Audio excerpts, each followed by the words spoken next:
Visualization is basically the formation of mental images in your head, and it's something that everyone can do.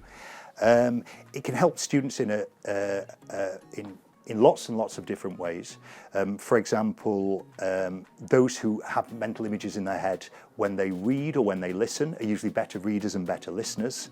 It can create a context for them to give them something to speak about or something to write about. It helps memory a lot as well, and this is something which has been used since classical times with mnemonic techniques. So, for example, if you say the word aubergine to two students, student A and student B, and student A has an image of an aubergine in their head, and student B imagines the word berenjena, just translates it and imagines B-E-R-E in their head, then student A is more likely to remember it. In the 21st century, I think that a lot of us are bombarded with lots of visual stimulus or stimuli.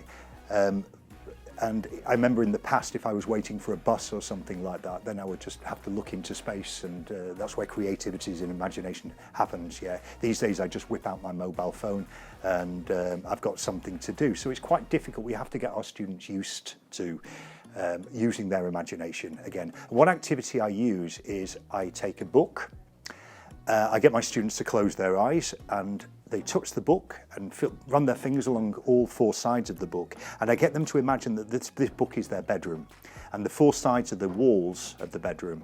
And then I ask them to locate where the bed is, to walk from their bed over to the window, and then over to the door, and then walk to all the other things in their bedroom which we haven't mentioned yet. And then when they open their eyes, they describe it to their classmates. They can, for example, practice prepositions of place, but I think the main function of this activity is to get them used to mental imagery, which is something I use a lot in classes. Another activity I use is I get them to imagine that they're on a plane, which is quite painful for me at the moment, as now we're all coming back to work after the summer. Get them to imagine they're on a plane, and I get them to close their eyes, and they think about,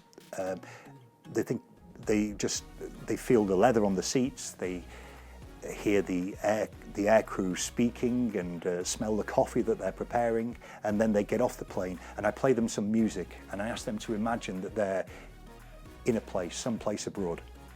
And while the music's being played, they let their imagination wander, and they imagine what they're doing in this place, and they spend a week there.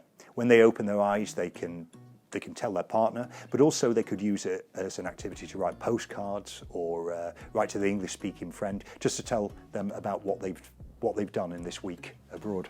Probably the most interesting book I've read on it is a book called Imagine That by Arnold Puchta and Rinvaluki, and I got a lot of activities which I use in my talk I got from this book, and also I'd recommend looking at Lesson Stream by Jamie Keddy, or getting a copy of his book Video Telling, in which there are lots of activities in which the student have to use their imagination.